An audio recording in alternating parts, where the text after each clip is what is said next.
Hello my fellow investors and welcome back to another stock analysis video. Today guys, we are going to be analyzing the company Eastman Chemicals. Now this one guys was actually brought up by Lionel S. We pretty much just recommended this one as well as Univar Solutions. We're going to take a look at that one later, but today guys, let's actually analyze Eastman Chemicals to see if maybe at the current share price, based on their fundamentals using discounted free cash flow, we would like to buy this company. So with that said, let's get started with this analysis. We're going to start off guys with the dividend summary. This company does pay out a dividend, current yield of 4.06, so that's actually really good, which ends up being 76 cents per share, annual payout of $3.04, payout ratio of 32.42%, 8.31% 5-year CAGR, and 12 consecutive years of dividend payouts. Ex-dividend date passed as of September 14th. Payout date was actually this month on the 7th, so yesterday as if I'm recording this video, it is the 8th, and they pay their dividends quarterly. Coming now into the calculator guys, we got the ticker symbol for EMN, market cap of $8.89 billion, PE of 7.89, meaning that with a current share price of $72.39, this might actually be like a really good price to buy it at. In fact, looking at the graph guys, you can see that on the 1 year they're down a whopping 31.05%, and on the year to date they're down 39.5%. You can see here definitely on the 52-week low, lowest was $69.90, highest was $129.48. So guys, current share price $72 might actually be a really solid price to buy this at. Now looking further into this dividend of $3.04, based on their shares outstanding, they pay out $373.31 million, which in regards to the 5-year average free cash flow, they're still left with $674 million, and as of last year's free cash flow, it is almost $700 million.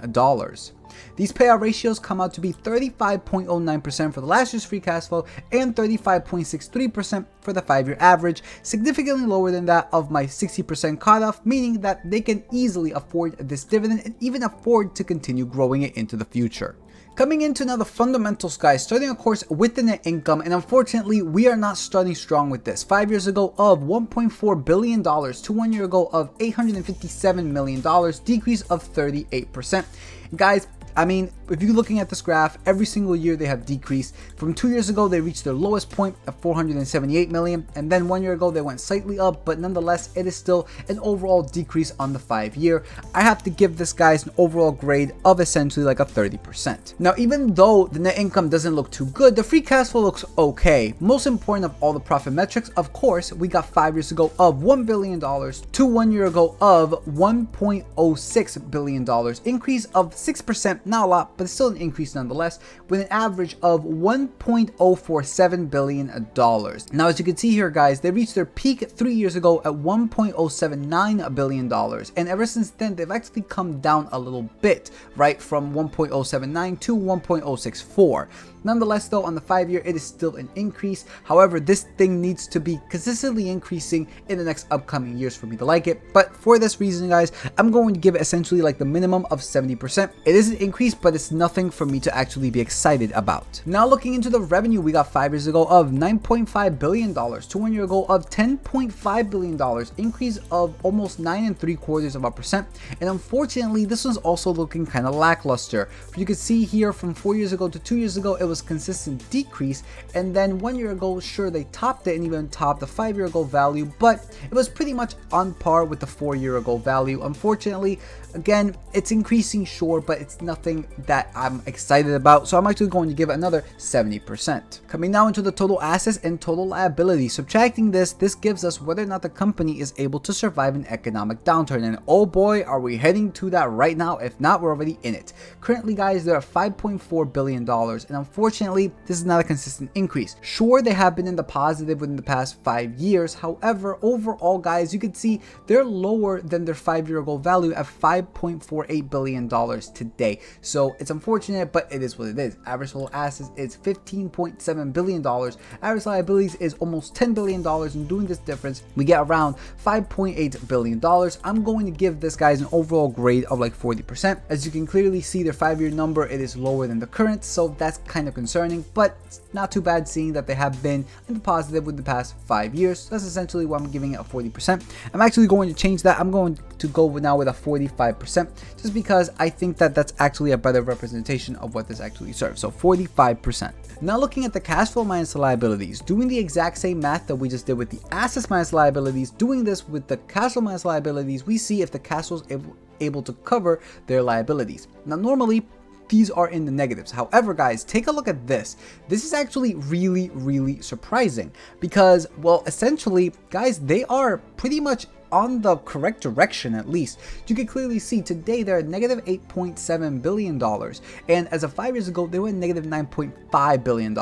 And ever since then, guys, they've actually brought this back down a significant amount. So you can see it's kind of staircasing in the general correct direction. Very interesting. Average cash flow minus the average liabilities, we get negative $9 billion. And aside from this 1 year of 2 years ago, where they increased this difference by a little bit, you can see 3 years ago it was negative $8.897 billion, and then 2 years ago it was negative $8.9 billion. Aside from that, they have been getting closer and closer to zero. Not by a lot, but a significant amount. Overall, I'm actually going to give this guys like a 95%. This is actually looking really solid for a metric over here. Honestly, aside from this 1 year, really nice. Now coming into the shares outstanding, the most underrated of all the profit metrics, because companies tend to essentially issue shares without telling anybody, keeping it hush. You really have to look for it, guys. And unfortunately, when they issue shares, they're diluting you as the investor. Now, this isn't the case for this company, honestly. We got 5 years ago of 143 million shares to today of 123 million shares. That is a decrease of 14.07%. And from the previous year to the current year, there's another decrease of 4.73%. Now, the one thing here is that this is actually looking really smooth decrease. However, 3 years ago to 2 years ago, they actually kept it the same amount of shares outstanding. So they didn't increase it, but they kept it at zero. And then the following year, they bought back a significant amount. So for that reason, guys, I have to give this a 100%. A stagnant in shares is essentially the same thing as a decreasing in shares. So for that reason, it's a neutral grade for these 2 years. So I'm going to give it essentially a 100%. Now, when it comes to the cash and equivalents, they currently hold $456 million with an average of $350 million. Looking at these overall grades go, we got the net income at 30%, free cash flow 70%, revenue 70%, assets minus liabilities 45%, cash flow minus liabilities 95%, and the shares outstanding of 100%. Guys, they need to fix that net income. Obviously, if you guys remember it, guys, it is massively decreasing. So that is definitely something to keep an eye out. But aside from that, honestly, not that bad of a company with an overall grade of 67%. It is essentially there. If they would just fix the net income a little bit, this would be easily a 70% plus stock. But now let's actually see if at the current share price it is a buy, because, well, the fundamentals are kind of there. So let's actually figure out if $72.39 is appropriate. Guys, making 3 assumptions: low, median, high, using revenue growth, projected share buyback, and the required rate of return, keeping it flat at 10%. We get some target share prices. Now for the revenue growth assumption, guys, coming over here to Seeking Alpha's growth tab, we can see that the forward is estimated at 7.5%. Now coming back over here, guys, I essentially put the revenue growth at 6%. Let's go a little bit lower than before. For the median assumption, let's go at 7%, so around matching what the forward is actually saying. And for the high one, let's go 1% above to 8%. Now for the projected share buyback, remember they have been doing a pretty good amount. I don't think that they'll keep this up, but I think that they will continue to buy back. For the low assumption, let's say 5%. For the median, let's go 6%. And for the high one, let's go 7%. This puts me at some target share prices, not adjusting for debt, guys, of $89.45 to $97.73, with $93.51 in the middle. Now adjusting for debt, the more debt a company has, essentially the value will come down. If they have more debt than cash, the value comes down. If they have more cash than debt, then the value comes up. So you can see it does come down, guys, by around $40 or so to now $52.91 for the low one, $56.59 for the median, and $60.43 for the highest one, adding a margin of safety of 5, 10, and 15%. This puts me between the ranges of around $45 to $50 for the low assumption. For the median, it is $48 to $53.76. and for the high one, $51.36 to $57.41. Guys, the current share price is $72.39. So pretty much it's telling me that based on the target share prices, not adjusting for debt, this is looking like an all-out buy as it currently stands. However, adjusting for debt, this does come down to the point that it's telling me that we would still need to wait for it to go down a little bit further. However, guys, remember, all of these values are placed here based off of my assumptions over here. Let's say that you don't believe that they'll grow at 8%, you think that they'll grow at like 15%.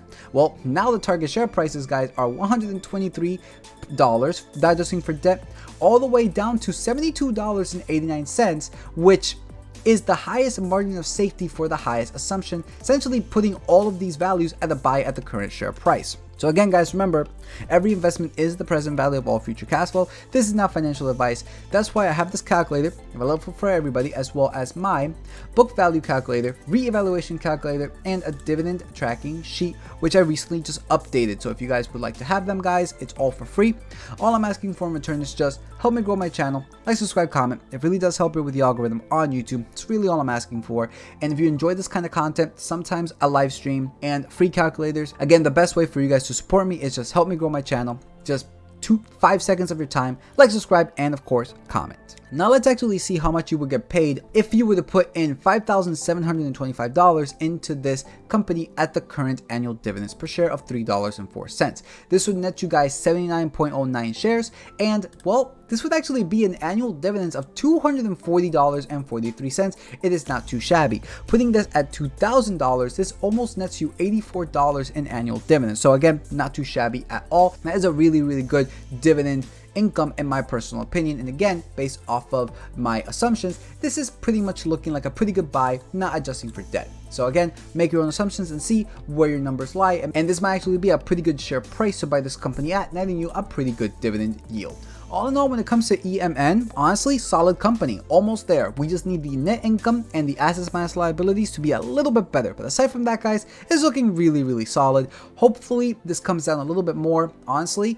But in my personal opinion, I think at around this price, maybe dollar cost average, if you like the company, of course, make your own assumptions, not financial advice. If you like the company overall, then my suggestion is do not wait for this thing to fall further. Dollar cost average as it goes down. Just so that way, if it decides to pump up, well, at least you bought in at a really, really good price. That pretty much does it for this video.